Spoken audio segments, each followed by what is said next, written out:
These are then picked up by a Lambda function, and this is the first real workhorse of the IDS. It parses the emails into three parts. You have your attachments, and then you have your headers and your bodies. And these all get dropped into separate S3 buckets where they're then analyzed in parallel. We're going to go now into each one of these legs really quick. So for the attachments, once these are picked up, we have a Lambda function which then goes and it submits them to a bunch of static analysis services as well as dynamic sandboxes. These then all alert asynchronously back down to our alert console or our Phantom Enterprise application. We also look at headers. Here we look for things like the sending servers, as well as SPF, DKIM checks, and we look for people spoofing emails. We also do several other checks for X headers, stuff like that. The most important part about our headers is we actually log all of these to an Elasticsearch instance.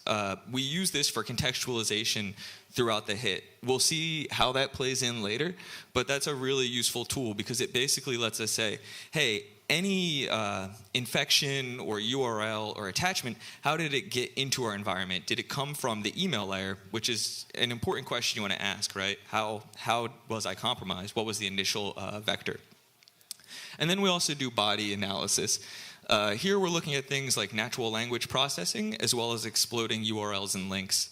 And then we use vendors who are really good at looking at like ad hominem domains or newly registered domains or the passive DNS on a bunch of IP addresses we're seeing traffic from.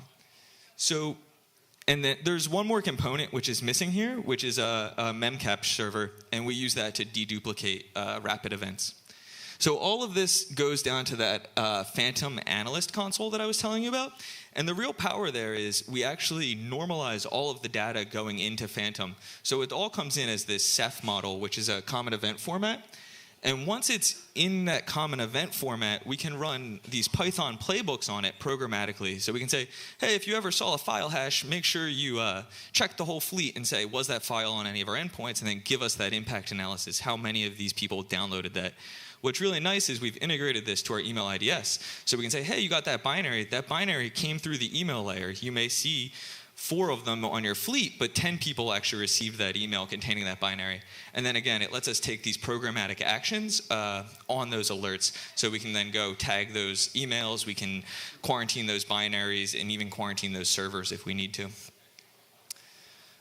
This is an image of a Lambda Debug Log. This is really the workhorse of our email IDS.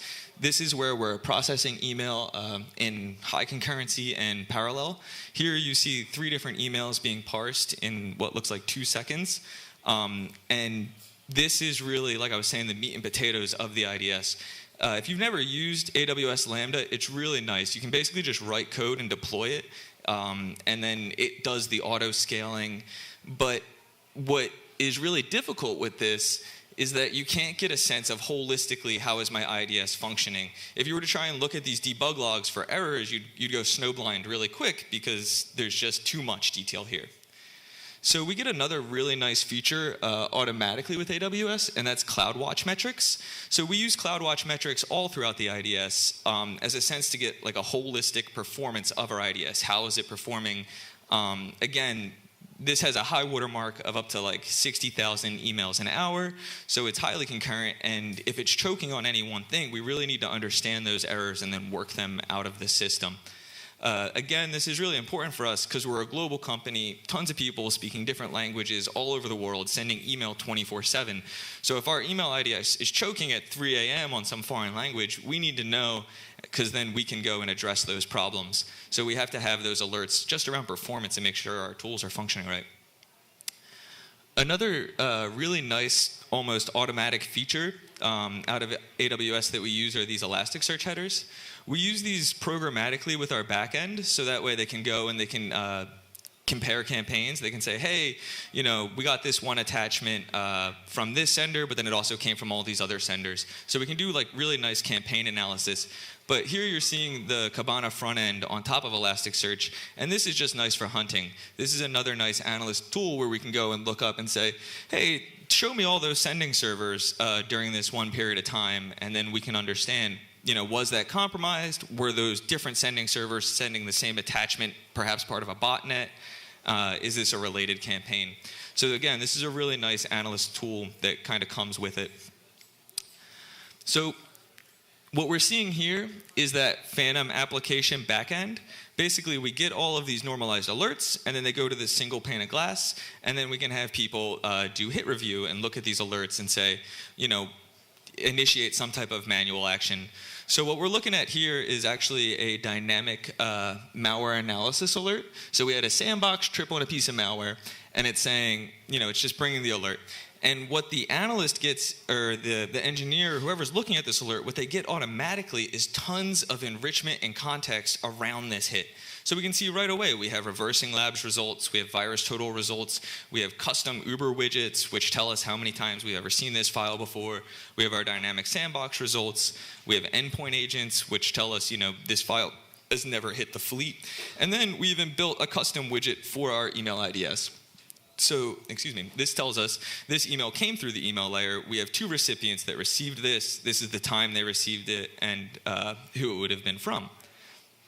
So that's extremely helpful when you're just trying to get an eyeball view of the problem. Hey, I have this, you know, piece of malware in my fleet. Where did it come from?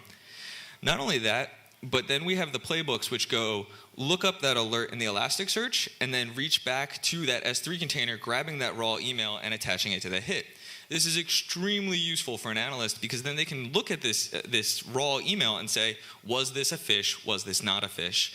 Now, you know, that creates a myriad of problems because you could still have malware and not necessarily a phish. But that's really important information to understand because that means, you know, maybe your third-party vendor, whoever you're working with, isn't trying to phish you, but they've been compromised. Then we can also take user-guided actions from Phantom. So here's a user taking that email. This is actually an email that came in through our phishing queue. And they're taking that email and then they're deleting it for this one user. We've redacted the users for our own privacy, but in this case, they're able to delete the email from that user's inbox.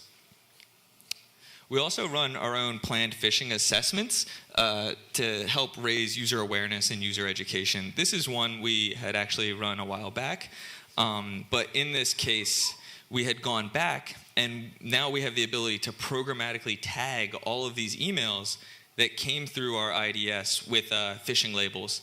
This is really nice because this actually moves it out of the user's inbox into another separate email container labeled phishing.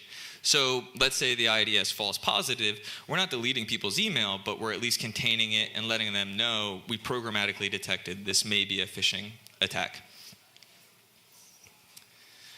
Not only do we have these alerts in our analyst console, but we need to receive them real time. My team is a heavy user of chat ops. We really kind of believe in that methodology. We live in our chat consoles, but then we also do a lot of analysis and programmatic actions right from chat. So what we're seeing here is Phantom actually alerted our chat that we got a display name phish. For those of you that are unaware, display name phishes are when somebody registers a legitimate common email address, such as Gmail or Hotmail, but then they set their username or their common name as an executive or somebody in your company that's really important, and then they just try to social engineer somebody into giving them something. This is an extremely powerful tactic because it's hard to identify because it relies on just social engineering tactics. So in this case, we're in chat, we get this high severity alert, and we can instantly just click the alert, it launches our console, and then boom, there's the email attached right to the alert. So now I just went from chat to triaging this in seconds, and I can quickly tell this is a false positive. So that was easy to whitelist. But this is actually an example of a true positive. So here we have somebody impersonating Travis Kalanick, who is the CEO of Uber, in the news all the time, very popular guy. And here's a fake email address somebody registered for him, and then they're emailing somebody in the company, and they're saying, hey, can you provide those W-2s? In this case, we were able to respond so real time and rapidly to this that we were able to call the recipient of this email within minutes of them receiving it. Not only did we delete it, but then we just made sure they didn't act on this. So those are some of the things and how we respond to this. But then we also see phish that we haven't planned for, that we don't have rules for in our IDS. immediately. And these often get reported to us by just savvy engineers, savvy people like yourself working in the company that say, I think you guys should be aware of this. So what we do there is we go and we review these, every few weeks, and we make sure that we can then see these in the IDS moving forward. This is, your classic hunting and then writing signatures, your bread and butter of really detection and response. So here we had an email that came in through our phishing queue, and this was really easy to write a rule on because our email IDS already parses all of this information, so we can already programmatically say, oh, the hyperlink in that DOM, right? So here we have a HTML hyperlink, and the actual link itself points to a different URL than the display of the hyperlink. All you have to do is check the protocol, make sure it's a full URL and it's a different domain, and that's a really easy alert that you can prevent your people from ever seeing. This is another one where we went back and we hunted, and we have this Google Apps layer, and we're like, this Gmail layer should really be preventing us from receiving all of this spam and stuff. But we ended up getting these messages anyway, which still contained these phishing links. So we then added the parsing of these hello servers and these received by servers to our IDS, and then we were able to harness all of these other intelligence services that we were already using across the organization and reuse that value in our IDS just by parsing another field of the protocol. So again, we had this few $100,000 expensive Blinky box, and we got so much more power out of just rewriting these tools and parsing the basic structures ourselves and then just reusing these other intelligence services we already had versus having all of this siloed equipment. We also set up some advanced intelligence services. So what you're seeing is an example here where we were able to basically detect people standing up new phishing sites against us, and then we could actually see the victims falling for these sites near real time. This is pretty huge because it lets us get in front of ATO'd accounts. We can understand when our victims have had their or when our victims of our application have had their credentials stolen, but before the accounts are actually taken over, which is huge from a risk and a fraud prevention point of view. It's also allowed us to attack the phishers in a way. So here we see an example of a website which was running WordPress and then was compromised. We could then brute force the extensions on this one part of the URI, and we're actually able to get the phishing kit itself. Once we got the phishing kit from these sites, we were able to deobfuscate those and pull out who was receiving all of this phishing intelligence. And then not only were we able to defamate that email, that domain, all of that stuff, submit it for takedown, but then we could also look up those people in our own system, quantify potentially how much they have gained, and then work with investigations to take those people to law enforcement. So a quick review, basically, if you take the extra time to parse the protocols yourself and write the alerts yourself, you suddenly get much more value because you're able to write these rules on the fly versus just trusting what some box tells you is bad, which is awesome because then we can stay very current on attacker trends and attacker technologies, and we can add new rules to catch those campaigns in the wild as they're targeting us. Also, it lets us reuse value. So I was talking about those intelligence services. We have an Intel arm to our organization, and they already pay for a lot of these services.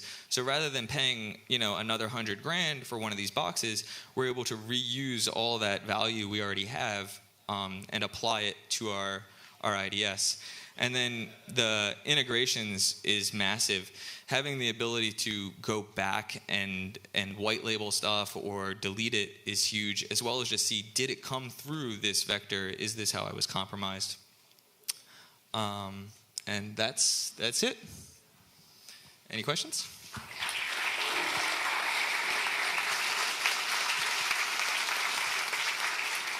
Yes. Will this presentation be available anywhere?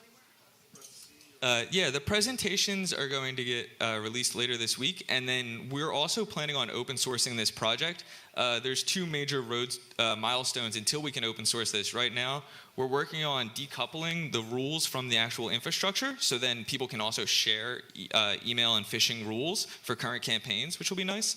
And then we also want to terraform the whole thing, much like Stream Alert, so it's easy to deploy for anybody else.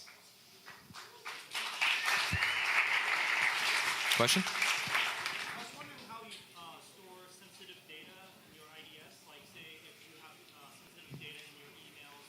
Right. The question is, how do we store sensitive data? I can't go into 100% of our details, but we have numerous controls. We've had the controls reviewed by sister groups in the organization, and I can tell you that no human, like I can't go access any raw email. Only the programmatic systems can do that and then attach it to the things. So I don't even have that access. And not only did I take that access away from myself and like the whole team, but we wrote alerts on the controls for people to get that access. So if anybody were to change those controls, we would be alerted real time. Right. So in that regard, do we actually strip some of the content from the email so that the analyst only gets some of the content? The analyst is only getting the content relevant to the alert. So they're only receiving that one email relevant to the alert. And then on top of that, like I was saying, those can only be accessed programmatically from automated systems. But what about like false positives where you're actually having sensitive data in that email, but it's a false positive so that when the analyst reviews it, it's actually sensitive information that you have received that. The question was, how do we deal with an analyst coming across the sensitive details in the specific email? I haven't necessarily seen that exact case, but usually in those cases, we whitelist whatever that content was, so we will never see it again. We do that with almost all of our false positives, just as a good sense of IDS hygiene, so that way it doesn't keep showing up and we don't have a lot of noise. Question?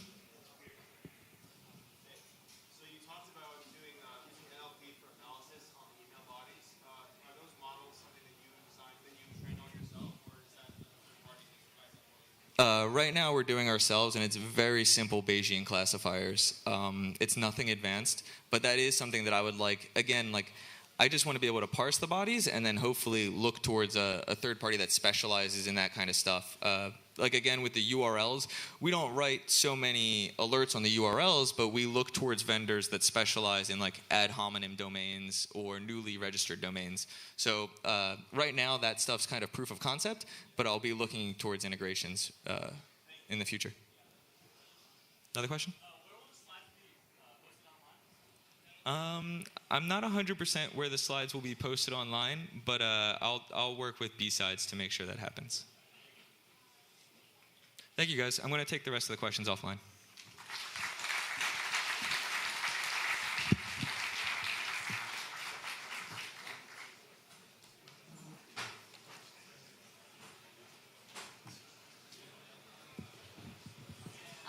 Thank you, Dan. On behalf of BSidesSF and Fitbit, we'd like to present you with this gift. Thanks so much for your contribution. Thank you. And to everybody, please feel free to submit your feedback and questions online. Thanks.